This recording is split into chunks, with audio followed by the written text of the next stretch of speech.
ver. Perfecto. Bueno, muy buenos días a todos. Muchas gracias por conectarse, por sumarse a esta última charla de este ciclo que se llama Mañanas de Bioarte, que surge de este proyecto de investigación Nobel que se llama Biosemiótica, Arte y Técnica, en la Facultad de Ciencias de la Educación de la Universidad Nacional de Entre Ríos. Estamos todas las integrantes del equipo presentes. Bueno, mi nombre es Lucía Stubrin, yo soy la directora del proyecto, y las integrantes que nos acompañan son Juliana Cataño, Nélida Zubillaga y Laura Rosell, todas de la facultad y de la UADER también. Bueno, este es un proyecto cortito que dio inicio el año pasado, justamente para explorar desde la semiótica una línea teórica que no está demasiado desarrollada en el país, que es la de biosemiótica, y que, bueno, apunta justamente a recuperar, digamos, la producción de significación desde la lógica de Peirce y incorporando, digamos, la producción de significación no solo desde el punto de vista de los humanos, sino también desde lo no vivo o la articulación entre lo vivo y lo no vivo, y el ambiente. Así que, bueno, desde este lugar nos propusimos un poco el análisis de los objetos bioartísticos, porque justamente las obras de bioarte transitan un poco por estas discusiones y por estas materialidades y por estas nuevas formas de comunicarnos, y nos parecía muy rico poder darle también una lectura semiótica a estas producciones. Y bueno, como cierre del proyecto, se nos ocurrió hacer este ciclo, que en realidad estaba pensado de manera presencial, pero bueno, la situación de pandemia nos enfrentó un poco al desafío de buscar otra manera de poder transmitir un poco de qué se trata el bioarte, de cuáles son las obras que nos interesan analizar y nos mueven a pensar, y por eso un poco armamos este ciclo y este recorte de tres grupos artísticos integrados por mujeres que llevan adelante estas prácticas bioartísticas tan diferentes entre sí y tan, bueno, provocativas para nuestro pensamiento y para nuestras líneas de investigación. El primer encuentro fue con Luciana Paoletti, el segundo encuentro fue con Laura Olalde, y este último encuentro lo cerramos con el colectivo Electrobiota, integrado por Gabriela Munguía y Guadalupe Chávez. La idea es, bueno, los videos de las charlas que nos precedieron están disponibles en YouTube, en el canal de la facultad, y esta charla también va a estar disponible también para que puedan verla. La idea es poder generar un clima, bueno, de conversación, de intimidad entre las artistas, y bueno, yo voy a ser la que va a ir llevando adelante las preguntas. Así que para eso les pedimos a todos que cierren sus cámaras y sus micrófonos, y vamos a ir, sí, va a estar habilitado el chat para que ustedes puedan ir haciendo comentarios o preguntas. Y sobre el final de la charla, que estaremos más o menos promediando unos 40-45 minutos, podemos habilitar el micrófono para que sí podamos conversar entre todos.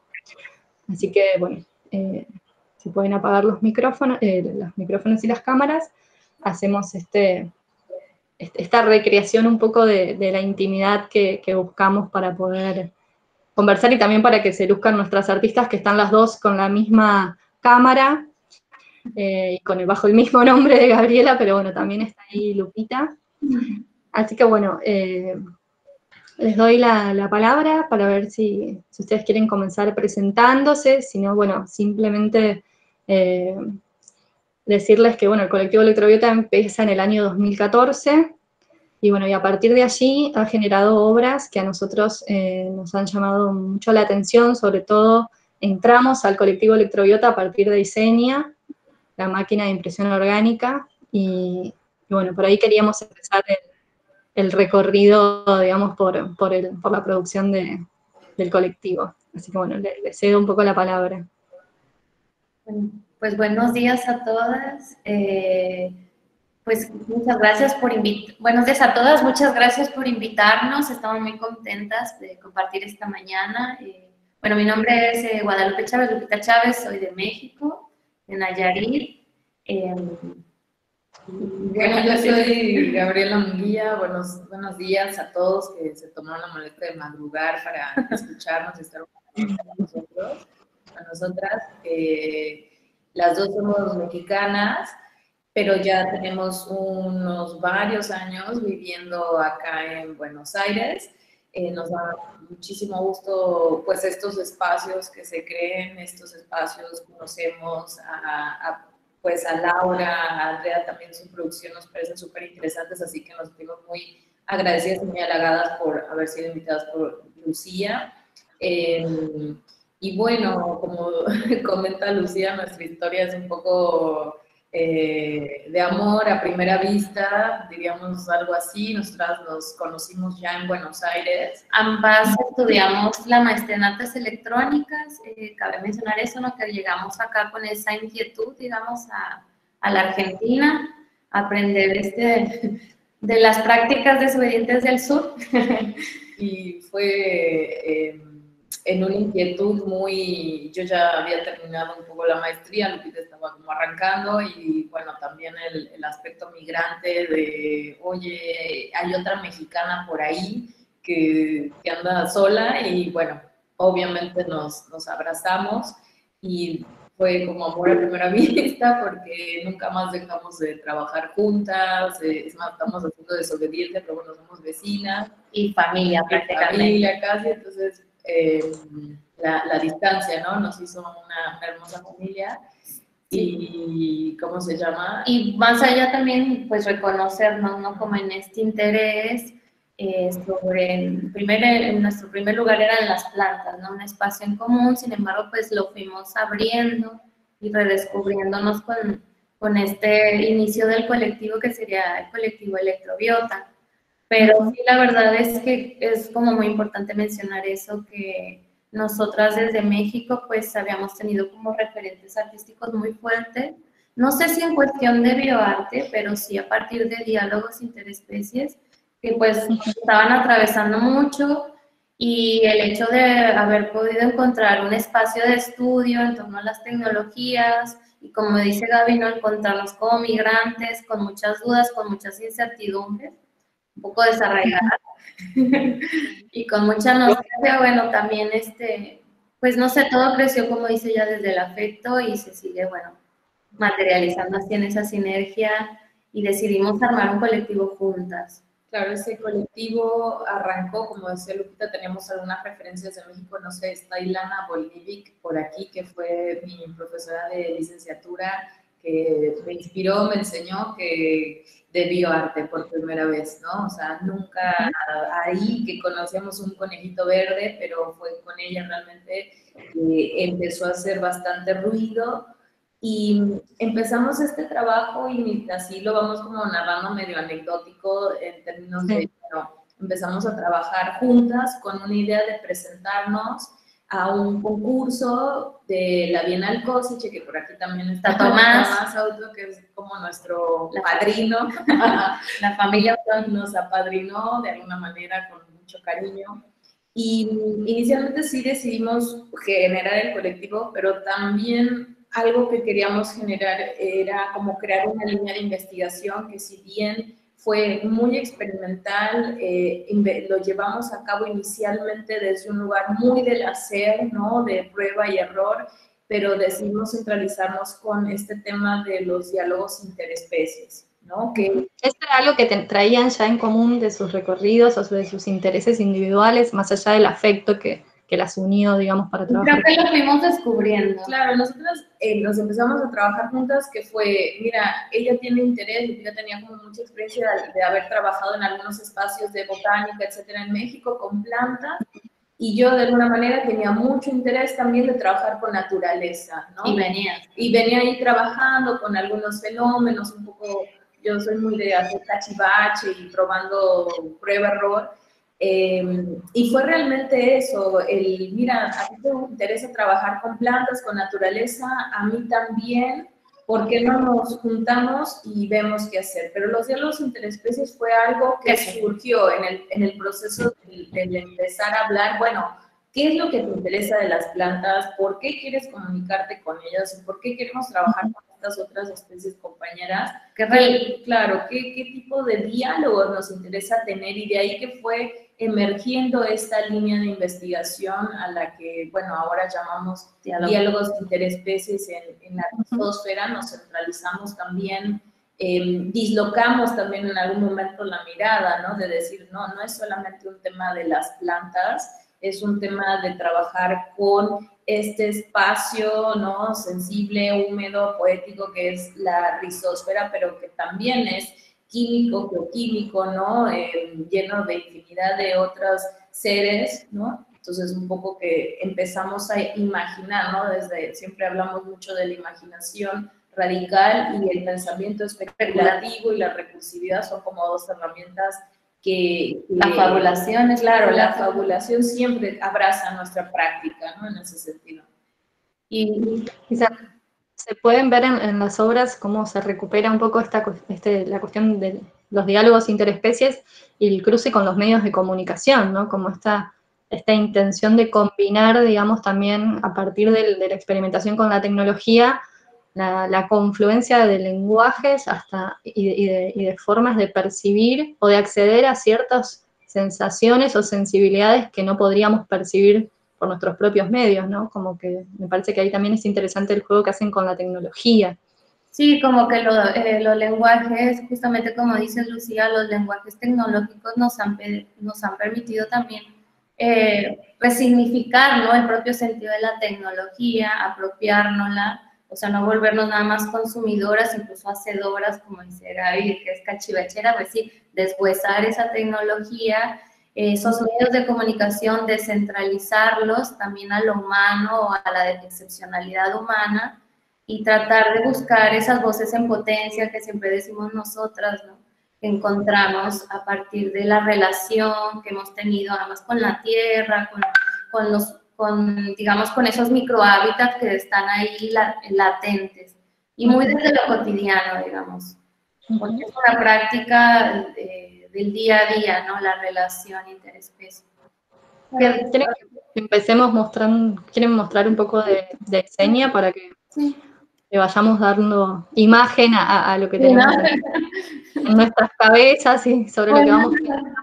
Y ha sido como un proceso bien interesante porque también nos hemos preguntado mucho, bueno, estamos acá hablando del bioarte, nosotros nos sentimos como lejos del bioarte, más convencional, más tradicional, entendemos que trabajamos con lo vivo, pero como dice Lupita, hemos hecho un ejercicio de repensar muchísimo estas otras formas de acercarnos a la naturaleza y que también disrumpen el discurso bioartístico más tradicional, donde hace algunas décadas. Incluso como los planteamientos mismos de la ciencia, ¿no? Del discurso tecnocientífico como hegemónicos, sino que buscar como quizá una ecología más de los saberes, donde no se superpongan unos por otros y tratar de abrazar también otras lógicas de aprendizaje y otros procesos de aprendizaje que también no son humanos, como ahora vamos a ver en las imágenes, para que lo vean. Exacto.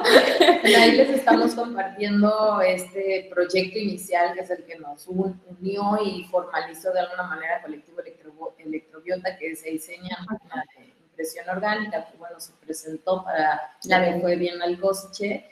Y bueno, esta es una máquina que de alguna manera queríamos como descentralizar la noción de máquina, ¿no? Lo que uno supone que la tecnología debe ser, lo que voy a dejar un poquito ahí el video corriendo en lo que les vamos contando. O los modelos deben ser. Claro, los modelos contemporáneos tecnológicos, que además la impresión pues, es una herramienta de la que yo vivo, de la que ahorita estamos todo el tiempo trabajando. En ese momento estábamos como introduciéndonos muchísimo en esta tecnología. Y también hay un discurso totalmente ilusorio, ¿no? Tanto de la modernidad, tanto de lo tecnológico, tanto del progreso, la impresión 3D, bueno, vuelve o se posiciona como una tercera revolución industrial, desde la que se está hablando a un nivel global que está cambiando, y creo que está cambiando el sistema económico, y me parece muy, muy interesante, pero nosotros queríamos ir un poquito más allá, o sea, disrumpir un poco la paradoja de la tecnología, incluso la misma impresión 3D, pero que voy a poner pausa, pero, para enseñarles, explicarles un poquito cómo es que funciona la máquina. Sí, cómo está constituida la máquina, ¿no? Las distintas partes. Claro. Cuenten también cuánto mide la máquina, porque... Es un armatoste. Ha de estar casi como eran 60 por 60 y 70 de alto, no 80 de alto, era alto. Sí, es 1,80 metros, es más alta que yo. Con todo y su base, claro. Con todo y su base. Y Esenia deriva su nombre justamente, o sea, Esenia máquina de impresión orgánica, como dice Gaby, o sea, su nombre viene de los habitantes que están en el interior de la máquina, que son lombrices, ¿no? Que es la lombriz roja californiana, que normalmente en permacultura se usa para, o se emplea, digamos, en estos procesos, digamos, que la lombriz desarrolla en sus interacciones y dinamismos para generar abono y para regenerar suelos. Entonces, esta lombriz que habita en la máquina, lo que nos permite, ustedes van a ver en la parte superior que hay unas plantas, porque con Gabriela armamos como un pequeño ecosistema para que ellas pudieran habitar. Ellas todas, cuando se les da alimento, bueno, estos alimentos se biodegradan, se descomponen, pero a la vez los procesos de digestión de ellas secretan un líquido que va a ir decantando, en el centro hay un tubo de decantación, va a ir decantando, que sería como lo que le llaman el humus o un lixiviado, digamos, nosotros nos gusta llamarlo un hidronutriente, que a través de la lógica de la máquina va a regar una cama de semillas. Esta cama de semillas, si bien es una semilla orgánica, crece a su tiempo, digamos, y la máquina, como lo que mencionaba Gaby, justamente era como, bueno, ¿bajo qué tiempos va a trabajar esta máquina? ¿No? Pues para nuestra lógica, la máquina trabaja bajo los tiempos de este desarrollo y crecimiento de las plantas que hay en su interior y de los mismos dinamismos que van generando las lombrices. Y bueno, un poco era contraponer o poner como en tensión estas problemáticas de los territorios nativos en cuestión a la agricultura intensiva, digamos. Claro. Y no sé, es una máquina que de alguna manera nosotros la pensamos, porque también la impresión 3D es como el plug and play y mágicamente aparecen cosas, entonces también era como disrumpir cualquier lógica de la funcionalidad y la objetividad. Por un lado es una máquina que nosotras creemos y lo hemos aseverado muchas veces que es una máquina inútil para empezar. No lo han dicho, prácticamente. Claro, también nos lo han comentado porque también es interesante este proceso que surge que, bueno, nosotras no trabajamos solas, siempre estamos preguntando, tanto tenemos como los compañeros que nos estuvieron ayudando con la impresión 3D, con el diseño, con la guía, ¿no? Sin embargo, pues nosotros obviamente somos cachivacheras y también metemos la mano a la tierra, pero bueno, también hubo un estudio profundo sobre el sistema hidropónico, digamos, para poder trabajar este lixiviado y que de verdad fuera un nutriente para las plantas y no las quemara, ¿no? Porque también un exceso de nutrientes, bueno, había que cuidar ese ecosistema, pero también...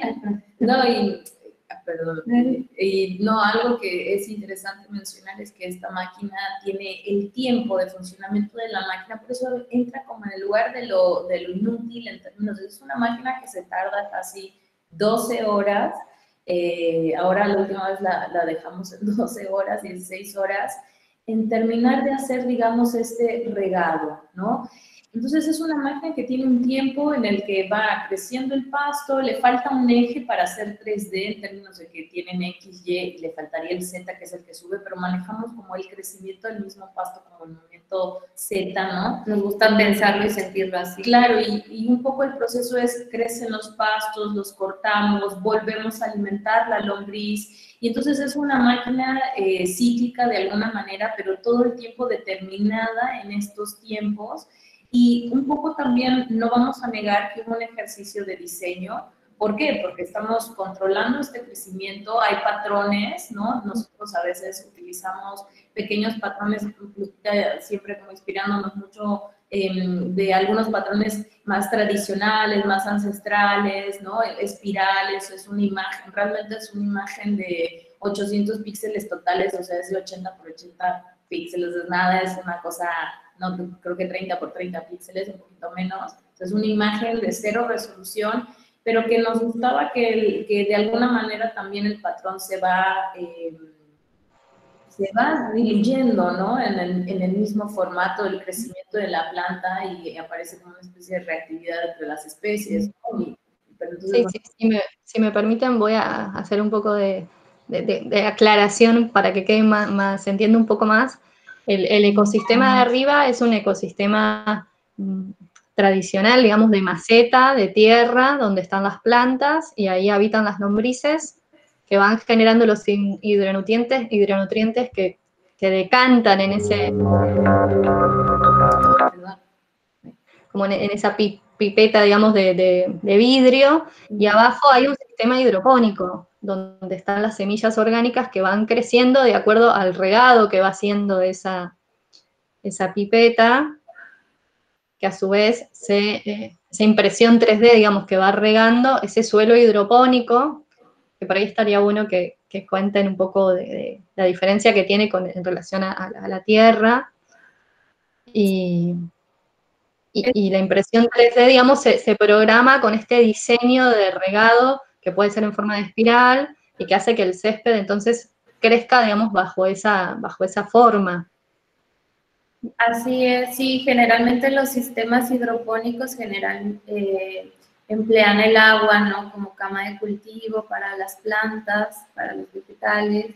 Sin embargo, este sistema semi-hidropónico, porque tiene una base de tierra, pero si bien está siendo alimentado por agua, no es precisamente una composición química que nosotros agarramos una receta, tanto de fósforo, nitrógeno, y lo preparamos, sino que es más bien el proceso hecho por esos dinamismos, esos procesos digestivos de las lombrices. Claro. Entonces, como, ahora sí que técnicamente es media híbrida. Sí, no, es como que la mediación me parece que logran a través de la impresión orgánica, ¿no? Que es como fascinante ese concepto, ¿no? De imprimir los nutrientes.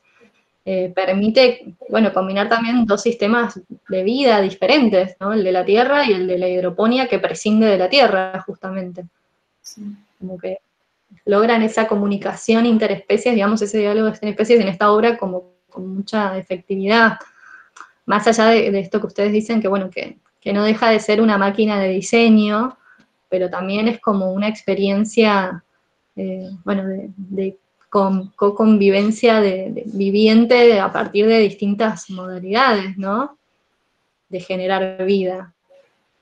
Y como que buscamos eso de la autorregulación, pero también insertándonos nosotras, ¿no? Integrándonos nosotras, digamos, como decía Gaby, de cortar el pastito, alimentar a las lombrices, como el gesto de cuidar y cuidarse. Exacto, exacto. Buenísimo. Y el plazo, el tiempo de exposición que tuvo esa obra, más o menos cuando la... Más que Tomás, sabe mejor que nadie que esta obra ha estado de todos lados. Estamos muy contentas, hemos tenido una recepción divina con este trabajo, incluso gente más de la industria, ¿no? De que nos han dado feedbacks, ¿no? Y gente más de la biología, de la agroecología. Ha sido muy, muy interesante la recepción de este trabajo. Hemos tenido la oportunidad de pasear bastante con ella. Lo que sí es una obra que, bueno, exige, como todo el arte en el tema del museo, exige muchísimo. A veces creemos que los museos, y eso ha sido también un tema que hemos hablado mucho, el otro día le contamos a Lucía, que cambiamos muchísimo nuestro esquema de producción últimamente, de no querer producir obra para un museo, porque nos damos cuenta que la mayoría de las instituciones no están preparados para recibir obra viva, ¿no? Y ahí tenemos un problema de quién cuida, quién mantiene, una cosa de de que nosotras estamos haciendo un ejercicio de los diálogos interespecies, de utilizar la tecnología como una membrana sensible para amplificar estos diálogos, para amplificar estas sensibilidades, y de repente llegas, ves una obra y está todo muerto, ¿no? Entonces, intentamos esta obra en especial, ha podido estar en la exhibición bastante tiempo, pero siempre afortunadamente hemos tenido la oportunidad de que alguien nos apoye, de amigarnos con la gente del museo y pedir favores a mí. Pedir favores, de hecho me riegas mi plata para tomar y todo, pero sí, esta experiencia no la sufrimos tanto porque igual la máquina está más autorregulada, sí. Es como un poco más cíclica, como que nada más pones agua, pero bueno, exige su mantenimiento. Los pasos también tienen un periodo de vida corto, digamos. Claro. Entonces, como que en esta experiencia sí, como dice Gaby, fue más cuidado, pero sí a nosotros, como dice ella, estas experiencias nos han quitado un poco el velo y, o sea, ya no es tan inocente la mirada, digamos, porque hemos tenido que tomar ciertas posturas que ahora les vamos a contar más adelante. Bueno, tenemos que ese acto de responsabilidad, ¿no? A veces es muy doloroso, digo, cuando uno está... Sí, a veces cuando, bueno, se habla de bioarte y se cree que, bueno, que en el museo siempre tiene que haber alguna obra de mucha experimentación transgénica o, digamos, que requiere de ciertos bioreactores para su conservación, y a veces el bioarte también es el respeto por la vida desde la más mínima semilla, o, digamos, tanto de la vida microbiana como también la vida de la vegetal o la vida animal más pequeña, también requiere de su cuidado y a veces no de tanto despliegue tecnológico, sino más de despliegue sensible y amoroso por esa creación y por esa vida que está ahí en exposición, ¿no? Total. Pero bueno, es como... Hemos abrazado mucho lo que es también dentro del campo de la investigación, pues ya tenemos muchos años, muchas lecturas, vamos como todo el tiempo pensando y incorporando autores, y por ahí también el tema de las humanidades ambientales, ¿no? Pensamos desde ese lugar, también implica no solamente el hacer del arte y la ciencia y la tecnología, pero también implica un tema de ética, un tema del buen vivir, un tema del buen hacer. Entonces... hemos intentado de alguna manera ser muy cuidadosas con eso, no sé, al inicio a todos nos pasa cuando queremos implementar bioelectrónica, ¿no? Este es un proyecto que introduzco la bioelectrónica porque fue el camino más trash, underground, que nos apareció con el tema de los biosensores, la biodata, el biofeedback, ¿no? Porque Esenia no tiene incorporado esas tecnologías. Esta obra de Rizosfera FM sí cuenta con este desarrollo. Fue muy intuitivo y sin embargo nos obligó a hacer una investigación muy profunda, y lo primero que uno piensa cuando va a trabajar con naturaleza, con plantas, quiero censar algo de este espacio, ¿no? Bastante ubicuo, ¿no? El tema de la rizosfera. Hacemos un ejercicio bastante frankensteiniano, ¿no? Y esto creo que son los discursos o prácticas metodológicas que la ciencia emplea, que creemos que tienen un discurso, que creemos que tienen una ética y que creemos, y no vamos a poner ahorita en una tela de juicio si está bien, está mal, porque si no nos vamos a salir de charla, pero creemos claramente que desde el lugar del arte no es una cuestión de repetir estas mismas metodologías o prácticas, sino hay que disruptir, ¿no? Hay que ir hacia el otro lado, ¿no? Hacia el otro lado de la frontera, pensar otros mecanismos de cómo obtener conocimiento, pero de otro tipo de conocimiento, porque creemos que la ciencia se encarga de un tipo de conocimiento, pero hay otro que no lo hace la ciencia, ¿no? Y quizá que no va tanto a lo racional, sino más cuestiones intuitivas, ¿no? También. O especulativas, de empatía, como dice...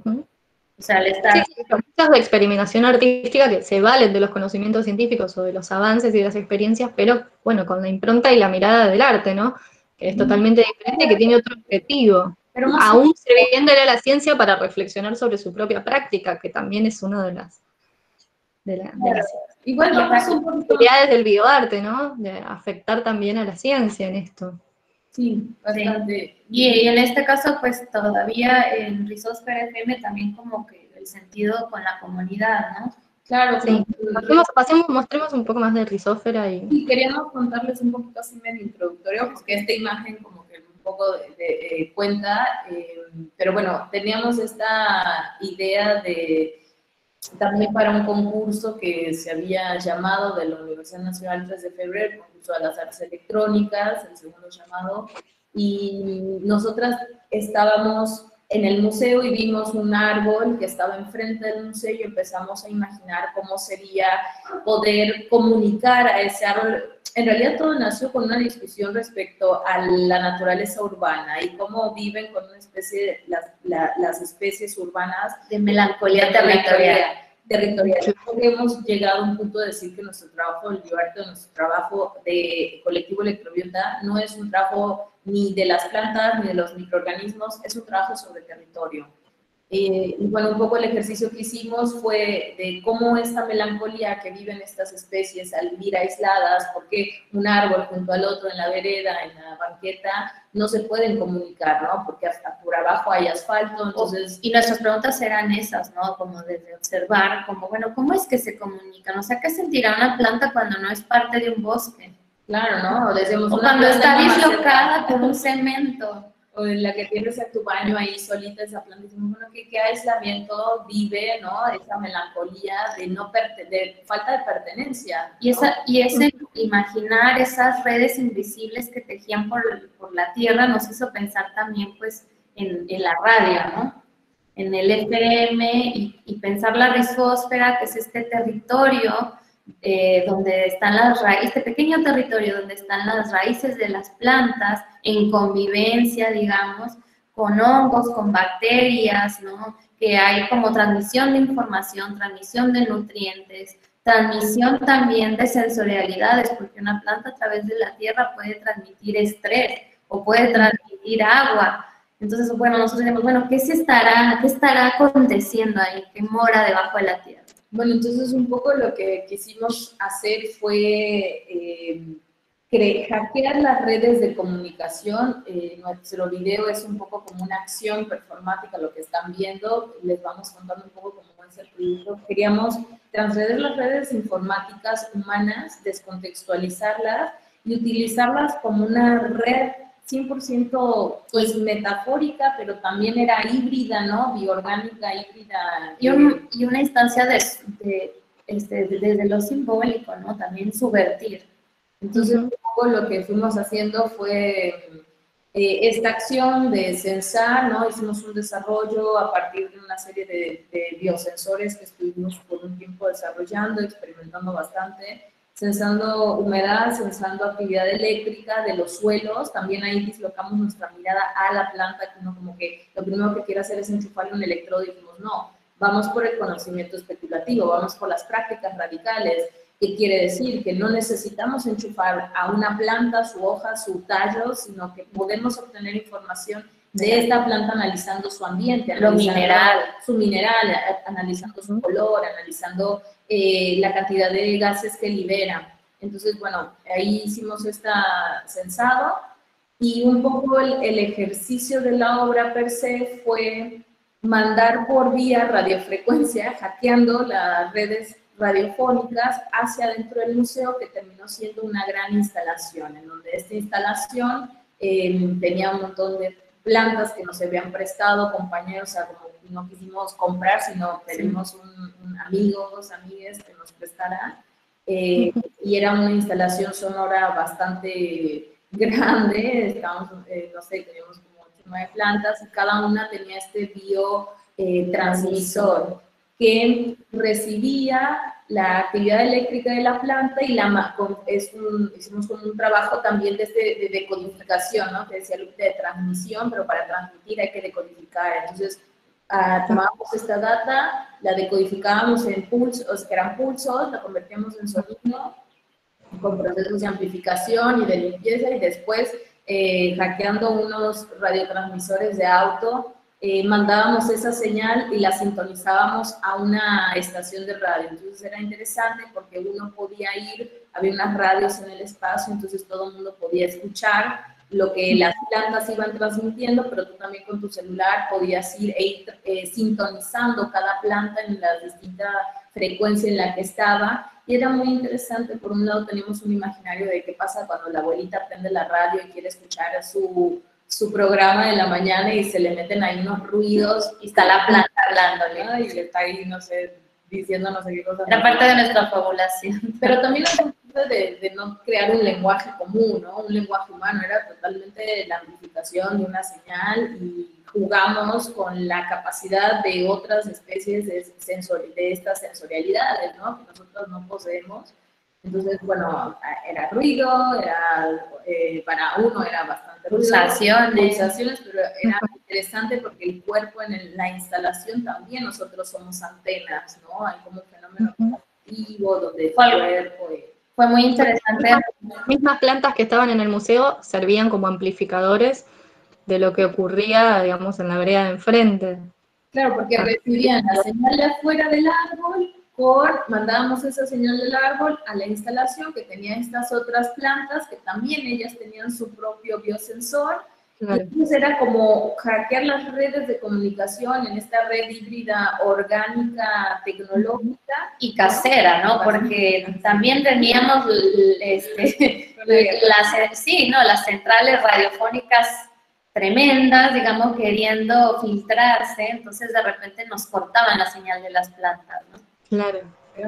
Y algo como que mencionó Gaby que era como súper interesante en esa cuestión de que somos antenas, pero que también hay como una capacidad eléctrica en nuestros cuerpos y que nos modifica. Era interesante cuando la gente circulaba por el espacio, interfería en las señales, su cuerpo físico interfería en las señales, entonces era muy interesante ver a las personas pasar entre las plantas y se cambiara la señal, se modificara, se permeara.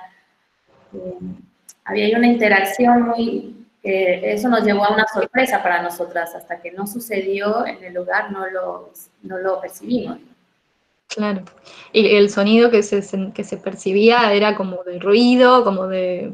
Eran pulsaciones y oscilaciones, eran porque son pulsos amplificados, limpiábamos un poco el ruido, porque también en este proceso descubrimos como la bioelectrónica muy low-tech, pero el ejercicio fue también cuando vos amplificás una señal tan mínima, tan realmente casi invisible, también amplificas ruido. Entonces, bueno, un proceso de limpieza, entonces era como una especie de pulsos que lo pudimos transformar en sonido de alguna manera. Que cabe mencionar que, bueno, sí, las frecuencias de los movimientos de las raíces de las plantas, pues son inaudibles. Bueno, no es al umbral humano, pero sí... Y me imagino también que las vibraciones del tránsito, del pavimento, también por debajo de la tierra se deben percibir, ¿no? Sí, nosotros lo que hacíamos era, como decía Gaby, o sea, en el territorio, bueno, qué sucedía con los niveles de absorción del agua, con lo cíclico, que también la temperatura del ambiente y todos estos factores que tú dices, ¿no? Y que en el proyecto fuimos haciendo como esta arqueología, ¿no? Del territorio. Claro, de los sonidos. Y en estas investigaciones que ustedes hacen, tanto para Isenia como para Rizosfera FM, ¿utilizan lo que se diría la metodología del do it yourself o se vinculan también con especialistas? ¿Cómo metodológicamente, digamos, cómo les gusta trabajar o cómo se sienten más cómodas? Porque esta cuestión también del biohacking tiene mucho de eso se asocia mucho también a esto del do it yourself y de crear... Lo interesante, a ver, me parece que cuando uno habla del do it yourself y el biohacking, no significa que son prácticas individuales. Es más, lo interesante del do it yourself y lo interesante del biohacking, lo interesante del do it with others, ¿no? El do it well, es que está abierto el dispositivo. Claro, y eso te permite trabajar con mucha gente, ¿no? Y entonces eso nos ha permitido, nosotros hemos tenido la oportunidad de poder trabajar, por ejemplo, con biólogos, con ingenieros, mismos artistas electrónicos, otros artistas, o sea, de compartir desarrollo. Entonces yo creo que el do it yourself no es o la idea de low tech no es ni una estética o una práctica de yo en mi casa a ver qué me sale, sino es, lo que dice Lupita, un dispositivo abierto por el cual tenemos un diálogo bastante transversal y atravesamos muchos lugares, porque no es solamente hablar con el biólogo, es hablar con el señor que trabaja en permacultura, ¿no? Y nos contó sobre los cuidados de las lombricompostas. Es hablar con una mujer que trabaja en el campo y cuáles son sus problemáticas a la hora de cultivar o la competencia Soja. que tiene soja con el monocultivo.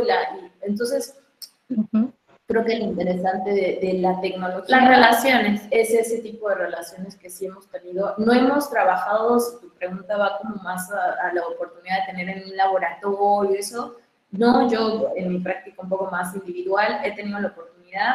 Sin embargo, no, al ser prácticas que queremos que sean situadas, que sean territorializadas, que trabajan muchísimo con el contexto, con el relato, ¿no? O sea, nuestra experiencia, ustedes vieron un video, bueno, que está editado, pero el 90% de la experiencia fue hablar con los vecinos que se cruzaban y nos contaban y nos ¿Qué están decían, haciendo? y que si íbamos a coger la basura de su casa, pensaban que íbamos a municipal. Y para nosotros esa es la práctica interesante, cómo el proyecto se empieza, en lo que la gente nos Diálogos, cuenta, tensiones. claro, y lo que la gente nos narra y nosotras vamos como contándoles, mire, estamos haciendo esto, etcétera. Entonces, no hemos tenido los saberes. Claro, no hemos trabajado tanto en el laboratorio porque la verdad es que, insistimos, no nos consideramos que estamos haciendo una práctica bioartística.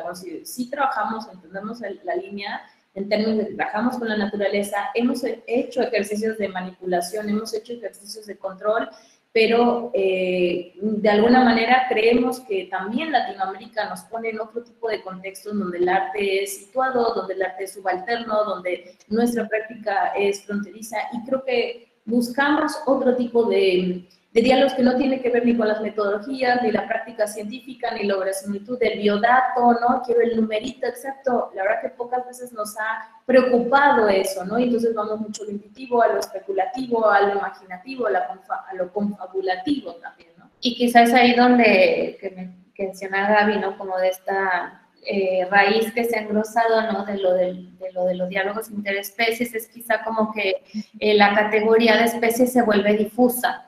Y por ahí abrazamos más a Haraway cuando ella dice, bueno, generamos redes de parentesco, si bien con plantas, con hongos, pero bueno, también dentro de nuestra condición humana y nuestra percepción humana, ¿no? Que es como el cuerpo que estamos habitando en esta vida.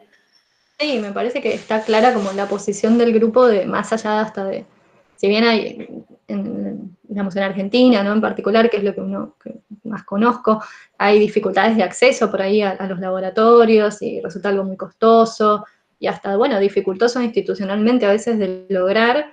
Decididamente el grupo tampoco tiene ese interés de trabajar desde ese lugar, ¿no? Que bueno, que también es como otra vertiente dentro del bioarte, que también me parece súper valiosa. Y también que abrazamos como los saberes Si populares. se les diera la oportunidad de trabajar en un laboratorio, no les interesa, digamos.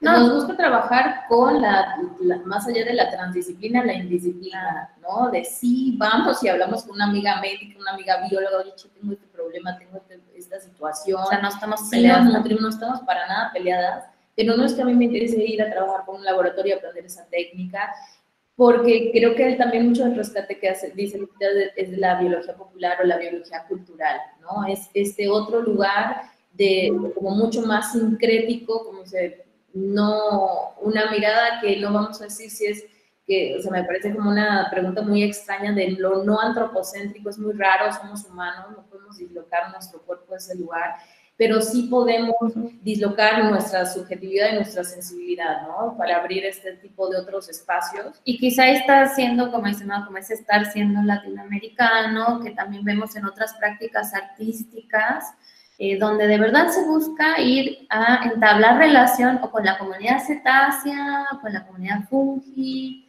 o no sé, pero, o sea, abriéndolo a la comunidad, ¿no? ¿Qué me dice la señora cuando cultiva su planta? ¿Cómo le habla a su planta? ¿O qué problema tiene cuando le quitan el árbol de su vereda, ¿no? O sea, ¿quiénes se ven afectados además de los humanos? Como que hay algo del territorio, que es lo que dice Gaby, que es como que la búsqueda más profunda y que nos gustaría seguir ampliando, porque también, bueno, hasta acá hemos llegado. Bueno, y aprovechemos como de esta pregunta. Sí. Les contamos así como para ya quitar no aburrirlos. Y no aburrirlos. No, pero bueno, de ahí venía un poco esta cuestión de esta decisión también de no generar obra para museo, ¿no? Porque también me contaban esto de que con Rizósfera habían pasado muy mal. Y como en esa experiencia de inspirarnos también en otras formas de vida, bueno, ¿no? el compartir. Estoy queriendo hacer ahora. Claro. algo que surgió como dentro de esta práctica que es también la figura del rol del arte, ¿no? Hablamos qué es el arte en el siglo XXI, que bueno, el arte es político, el arte es biopolítico, el arte es geopolítico, pero también el rol del artista, ¿no? Y también tomar esta responsabilidad de ser tener una acción social, una función, un rol, sí creemos no el arte por el arte, sino un arte comprometido con todo, no solamente lo humano, también con lo no humano, y también con la figura del hacer y de la investigación, de abrir puentes de aprendizaje, de un desarrollo no formal, no tan institucional. Entonces aparece también, lo contamos rápido para dar chance un ratito de preguntas, que es el laboratorio rizosférico, en donde todos los proyectos artísticos que nosotros hacemos están acompañados de este laboratorio, ¿no? Y son prácticas tipo workshop, tipo encuentro, tipo más extraños, porque a veces... Mesas de diálogo, claro, rituales. Rituales también, ejercicios de ritual que permitimos mucho que sean espacios de encuentro entre el otro y nosotras, que no somos nosotras paradas hablando, dando clases, sino... Y más porque contando. Como nos enriquece la mirada de otros, como dice Gaby, podemos encontrar en estas instancias de taller otra vez biólogos, la señora que cultiva frutillas, no sé, en este caso tuvimos la experiencia en México, en el Festival Transpixel, de estar con un biólogo que nos estaba hablando sobre plantas nativas y los beneficios que brindan, ¿no? A los ecosistemas locales. Entonces, bueno, la mirada para todos fue mucho más profunda porque entran en diálogo las experiencias de cada uno, incluso si va en este caso era para familias y para niñas, donde, bueno, desde estas pequeñas dispositivos, ¿no? Se hace una batería de limón, se amplifica la mirada, o más bien se abre la mirada a ver estudios de microscopía con un celular que cualquiera puede usar, el reconocimiento de materialidades orgánicas de un lugar, las texturas, los aromas, y bueno, también llegamos a esta instancia de jardines interactivos y estas prácticas y tecnologías para relevar espacios verdes urbanos, ¿no? ¿Qué puedo hacer en mi balcón? ¿Qué puedo hacer en mi pedacito de tierra que tengo para poderme conectar? Porque, o sea, el hecho de estar como que aprendiendo, ¿no? De cómo cuidar las plantas, bueno, también te hace darte cuenta de que estás en un lugar o que perteneces a algo mucho más complejo. Y les digo, siempre tenemos la experiencia de que han asistido personas del campo de la agroecología que nos abren unos conocimientos en estos diálogos que vamos generando a partir de estos talleres.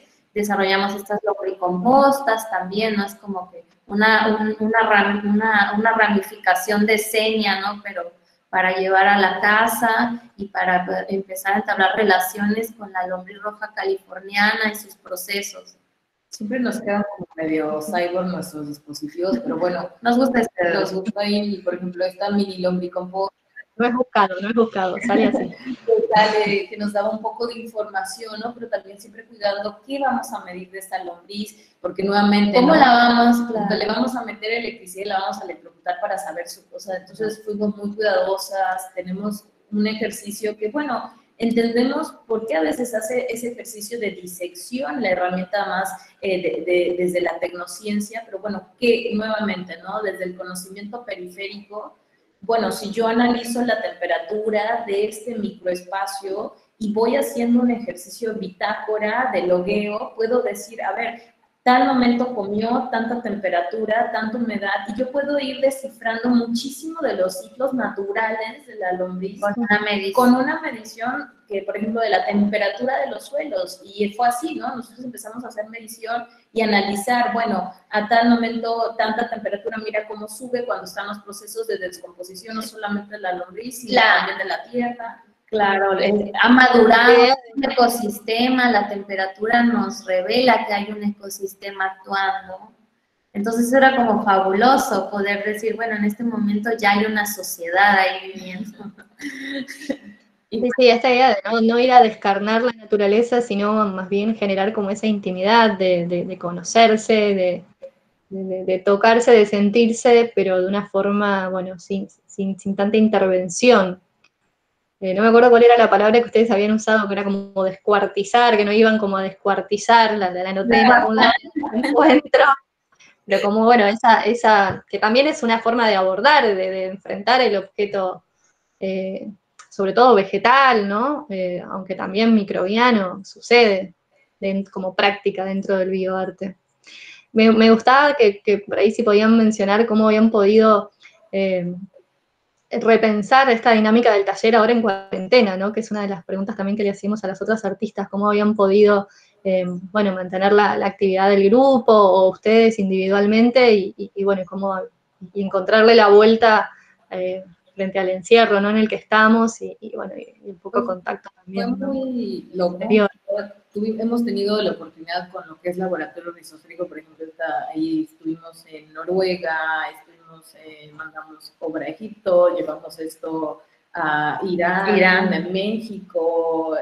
Estamos muy contentas con lo que es el laboratorio, porque ha tenido como una capacidad de recepción. Sí, y ha sido muy recibido, pero también ha sido muy nutrido. Yo creo que eso es lo más rico para nosotras, cómo este espacio se ha nutrido tanto siempre, ¿no? Además nos da muchos nervios, de repente damos un taller y vemos los perfiles y tenemos 5 biólogos, ¿no? Sí, claro, y nosotros como, ay, pero sí. ¿Qué voy a decir? Claro, que van a decir más bien que estas están locas, pero ¿Qué voy a explicar? Pero siempre ha sido muy rico, siempre hemos recibido como, oigan chicas, lo que están haciendo es súper interesante, miren, yo tengo esta data, yo hago esto. Entonces, les recomiendo, exactamente, somos muy receptivas y también la gente ha sido muy receptiva. Y bueno, con todo el tema de la pandemia, bueno, pues estamos todos un poco medio vuelta arriba y nosotros teníamos esta oportunidad de ir al festival El Aleph en México este año, pero bueno, se cambió toda una versión más de online. Nos invita nuevamente a pensar algo en este formato digital, en este formato online, y nosotras propusimos lo que es este laboratorio rizosférico que se llamaba Diálogos Interespecies en la Humanidad Solidaria.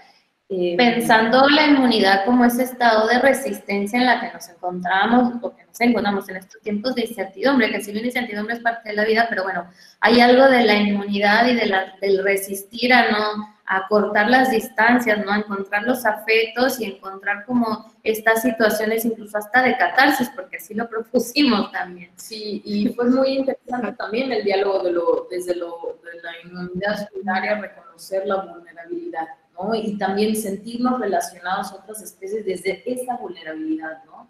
Cómo está aconteciendo todo y uno está en su casa encerrado también. Y fue muy lindo. Tratando de fortalecer el sistema inmune, aparte, para que no nos contagiemos. Fue súper bonita esta experiencia, la verdad.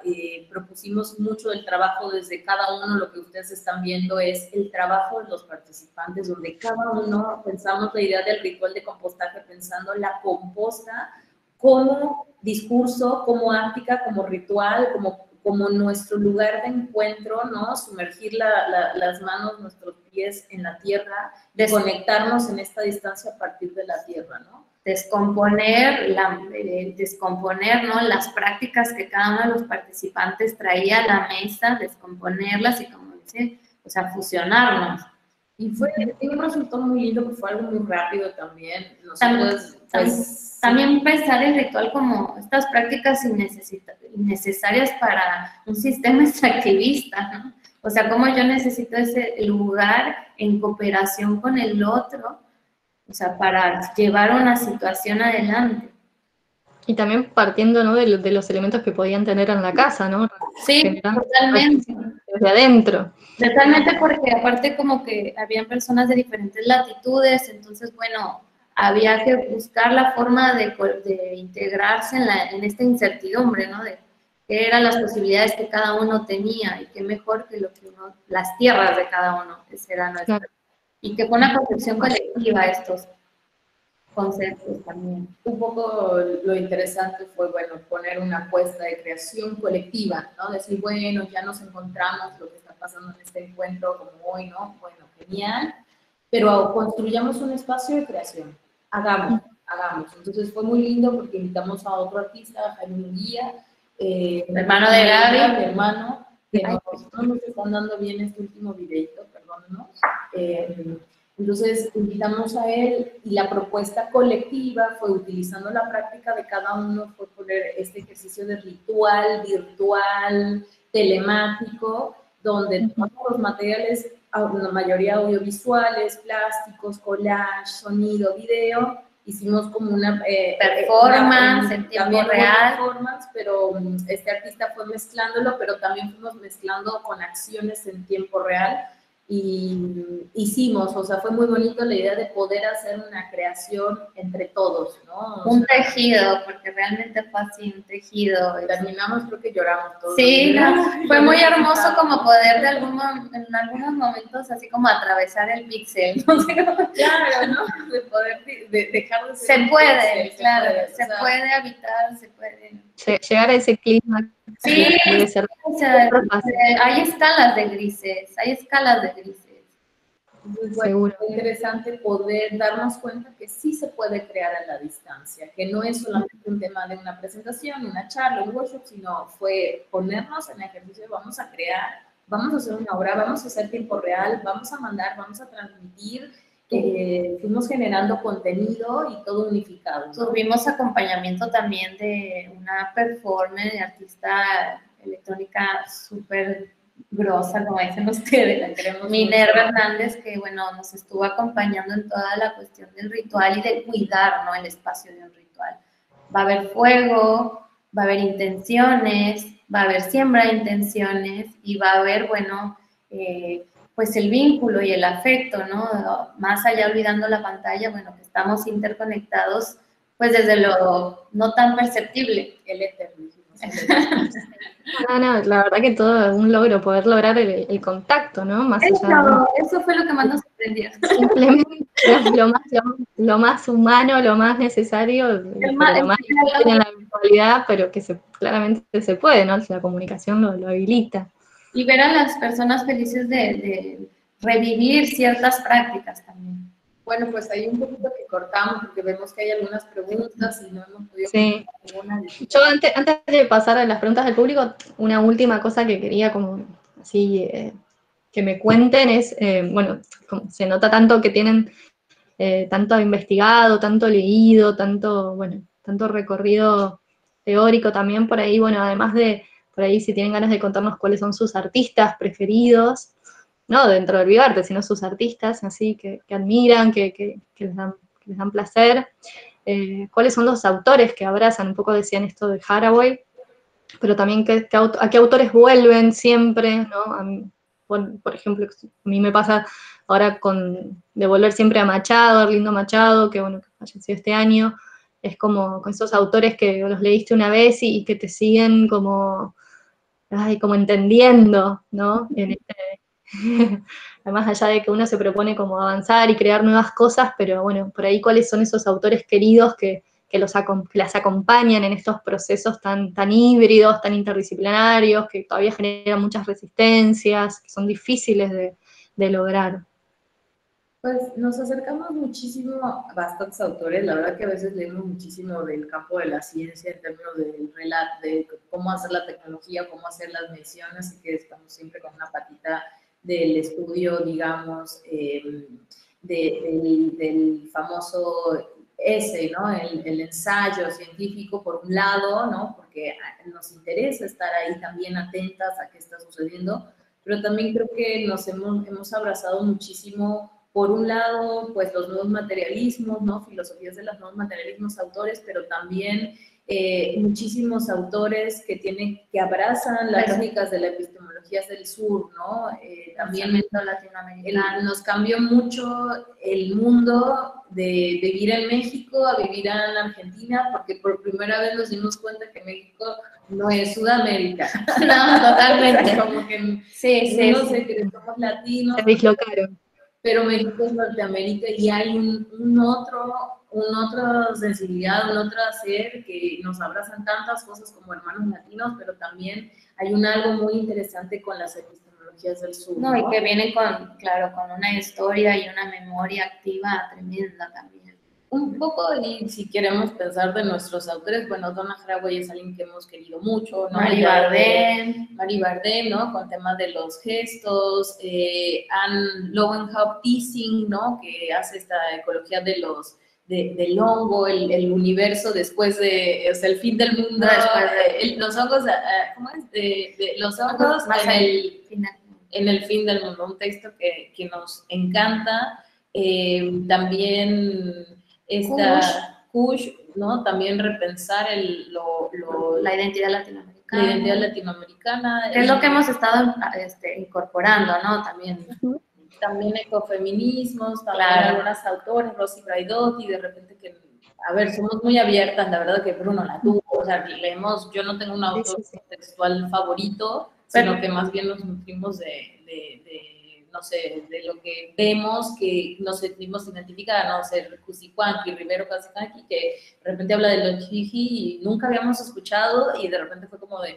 Y también pensar que hay saberes habitados y que solo se viven en el territorio, y creo que también eso nos ha vinculado con lo biocultural, que es como una línea que podríamos seguir desarrollando y no sabemos. De artistas, a ver, pues admiramos muchísimo a, no sé, a compañeros, amigos, amistades mexicanas tipo Gilberto Esparza, que también han mostrado un lugar distinto de cómo pensar el bioarte, ¿no? Por ejemplo, Marcela Armas, Arcángel Constantini, son buenos amigos. Ariel Guzí, con su mirada también hacia los diálogos interespecies, bueno, trabajamos hacia mucho, lo cósmico, trabajamos mucho como hacia el lugar de artistas o referencias latinoamericanas, ¿no? Sí. Si bien, no sé, Andy Gracie es una artista que a mí me encanta mucho, pero bueno, siempre como buscando en un contexto latinoamericano. El colectivo interespecífico, Paul Rosero, peruano también, Claudia Vázquez, chilena, Aniara Rodado también, colombiana, son como gente que nos habla muchísimo, que sentimos que tenemos un lugar muy en común y un contexto también muy común, ¿no? Buenísimo. Bueno, me encanta escuchar también cuáles son sus referencias, ¿no? Y sus preferencias, más allá de que tengan que ver o no con su trabajo, pero bueno, también aquello que nos deslumbra, que nos gusta mucho, también habla de nosotros y de nuestro trabajo también. Así que, bueno, yo por mi parte les agradezco muchísimo su tiempo, el trabajo que han hecho de organizar esta presentación. La verdad es que nos encanta el trabajo del colectivo Electrobiota, nos provoca muchísimo, nos genera muchas preguntas, nos sitúa también, que eso está bueno. Siempre es como una cuestión de lo latinoamericano, si hay un arte latinoamericano, si hay un bioarte latinoamericano. Y bueno, es toda una discusión y bueno, y mucho por definir y mucho por seguir pensando y escribiendo y bueno, experimentando de la mano de ustedes y de todas las artistas que están en esta problemática. Así que bueno, muchas gracias y voy a habilitarlas, a ver, vamos a leer los mensajes que han ido dejando. Igual nos invitamos a prender las cámaras. Sí, para vernos la carita. Vernos y que quieran preguntar y activar el micrófono. Acá primero Ilana dejó una pregunta que es cómo generar otros circuitos de comunicación, distribución, después de la activación de proyectos híbridos especulativos, acabo de ver el laboratorio, pero ¿cómo extenderlo? Pregunta Ilana. Pues ha sido una pregunta que tenemos, Ilana, le has atinado como a una espina que tenemos en el zapato. Por un momento el laboratorio rizosférico aparece como una necesidad de tener que abrir, ¿no? O sea, nos tenemos que abrir. El ejercicio del open source también se vuelve en una metodología, como en una extensión de abrir estas tecnologías, ¿no? O sea, tenemos que pensar, yo personalmente tengo un GitHub donde, bueno, vamos abriendo, porque es un lugar donde más podemos acceder, ¿no? Abrir en términos de ¿cómo se llama?, de distribución, pero también creo que hay algo interesante en donde muchas veces nosotras hemos empezado a activar en espacios que no son artísticos, artístico. O sea, si bien Electrobiota es 100% artístico, porque somos unas delirantes y flashamos cualquier fruta todo el tiempo, hacemos un ejercicio, por ejemplo, de estar trabajando con comunidad. Lupita trabaja muchísimo desde el relato, recopilar, y estamos en un ejercicio de salirnos de este lugar del arte y a lo mejor llevar estos espacios, estos dispositivos. A problemáticas más locales. Claro, a trabajar con comunidad. Entonces ahorita tenemos un proyecto que nos interesa más trabajar, por ejemplo, que estamos también con medio delirantes, que queremos llevarlo, salir, llevar este proyecto a ese lugar, trabajar con esa gente y tener una inmersión comunitaria. Estamos en un proceso, no vamos a decir que ha sido muy difícil, pero sí nos interesa. Tenemos muchas intenciones, pero hay que... Pues a veces los dineros, ya saben, los dineros que... Ay, vamos, Le aviso a Ilana que están contestando su pregunta porque se reconectó recién. Y bueno, pues un gusto. Están hablando a ti. Ella es mi maestra introductoria a todo el tema de bioarte. Qué lindo. No sé. Bueno, después Laura Olalde también acá dice, bueno, felicitaciones por esta presentación, gracias Lucía y equipo, gracias a vos por conectarte, gracias Electrobiota. Pregunta, desde una perspectiva de narraciones ficcionales especulativas, ¿qué línea narrativa artivista identifica mejor la práctica de Electrobiota? Wow. Yo la verdad que no conozco como subgéneros del artivismo. Yo creo que más bien el artivismo es una ética y política de trabajo, ¿no?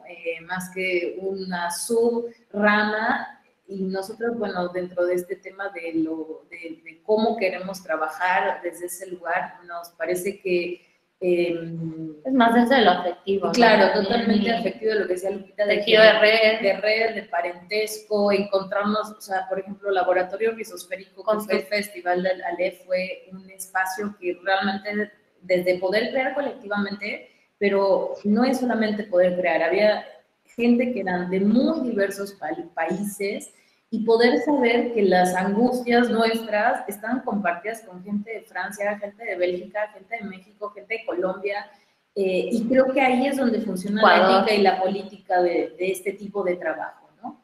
Nace desde lo colectivo de alguna manera también, en la emanencia del poder crear colectivamente. Y amorosamente, ¿no? Sensible. Estamos súper cursis, disculpen, ¿no? De repente. Empatizamos a partir de la sensibilidad hacia determinados temas. Bueno, Virginia Fara dice, bueno, brillante presentación, gracias a las artistas, gracias Lucía, gracias a vos.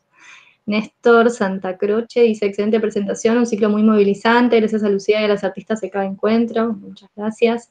Pensaba la relación entre las prácticas y la condición de pensar desde Latinoamérica, estos cruces. Durante el último tramo respondieron una pregunta que no llegué a formular. Muchas gracias, Electrobiota. Respondieron. Ana, ya te perdiste la mitad de la respuesta. Bueno, pueden habilitar el micrófono para hacer las consultas que quieran o los comentarios. Acá Alejandra dice, gracias, excelente iniciativa. Y Juliana, muy interesante el principio de humanidad ambiental, el cuidado de la naturaleza junto con el propósito disruptivo en los métodos científicos para conocimientos más amplios. Entonces, está bueno también está. Abogamos por la indisciplina 100%. Y la atención de los gestos. Aunque así desde nuestra... Bueno, también decimos eso, ¿no? Como que desde estos tiempos tanto de incertidumbre, pues hay que evitar también la contradicción y hay que también caminar la palabra, ¿no? Como nos dicen en las comunidades. Y bueno, es un trabajo que estamos haciendo y que estamos intentando que hemos pasado tal vez de una etapa muy inocente, porque fue así como les dijimos en algún momento, a empezar a buscar a buscar eso, ¿no? Caminar la palabra, digamos, pero habitando esas contradicciones también y bueno, eso es estar siendo entre tantos campos y entre tanta indisciplina también. Exacto. Sí, me parece que está bueno como sin pelearse, digamos, sin enfrentarse con la lógica científica, como su búsqueda pasa por otro lado, pero bueno, también contempla esos saberes, y bueno, quizás no apunta directamente hacia la propia crisis epistemológica que tiene la ciencia y que muchos bioartistas se embarcan en esa discusión, sino que bueno, buscan por otro lado y también igual generan generan tensiones y generan nuevas perspectivas de investigación y de reflexión y hasta futura creación de políticas para esta co-convivencia que necesitamos con tanta urgencia, ¿no? El ambiente nos va dando tantas señales de esto que me parece que en el arte hay mucha experimentación al respecto, y muy productiva, muy significativa y muy seria, ¿no? Sobre estos temas. Bueno, acá Nerea dice, hermoso su trabajo, transmite gran sensibilidad y es muy movilizante, gracias. Bueno, si quieren, si no hay más preguntas o alguien... Si hay más preguntas, también por ahí, bueno, nuestro querido Tomás, que insistimos, nos ha padrinado todo este camino, nos ha bancado un montón, además, la verdad que y seguimos como muy agradecidas por cómo nos ha recibido la Argentina, ¿no? Y también ahora que volvemos a México, nos reciben muy amorosamente, hemos tenido la oportunidad, ahorita estamos participando como ponentes y pues que somos, no sé, como tutores de un par de talleres, un taller de arte y agroecología, ¿no? Donde nos sentimos totalmente halagadas de poder ser llamadas, ¿no? En esta revisión de proyectos en donde la discusión, cuando estuvimos en los primeros encuentros, no atraviesa en ningún momento el tema del debate científico, sino ya dado por sentado estos saberes, estas prácticas, bueno, ¿cómo les damos la vuelta, no? ¿Cuáles son nuestras estrategias, las alianzas que podemos generar? No, y un tema y además es súper interesante, porque la mayoría de los que están aplicando, muchos vienen del palo de la ciencia, ¿no? Y ellos dicen, bueno, pero quiero ir a un lugar más, quiero hablar con la comunidad, quiero encontrar una herramienta, y creo que ahí el arte se vuelve una herramienta bastante poderosa en ese sentido, ¿no? Sí, eso algo que tenía apuntado de las entrevistas previas que había escuchado de ustedes, que me parece que está bueno que quede grabado, es cómo realmente ustedes conciben el arte como una forma de conocimiento, ¿no? Como que... Sí. Y cuánto aún nos falta, eso era una pregunta que quería hacerles también, cuánto recorrido nos queda o qué podemos hacer por terminar de instalar esta cuestión, ¿no? Ustedes habían reflexionado un poco al respecto, como algunas propuestas que tienen que ver con la formación interdisciplinaria, no necesariamente formal, pero sí, digamos, asumiendo, ¿no? De una vez por todas, esta cuestión del arte como forma de conocimiento, bueno, crear como espacios de formación distintos, ¿no? De ahí si quieren, ya acá para cerrar, hacer un comentario sobre esto.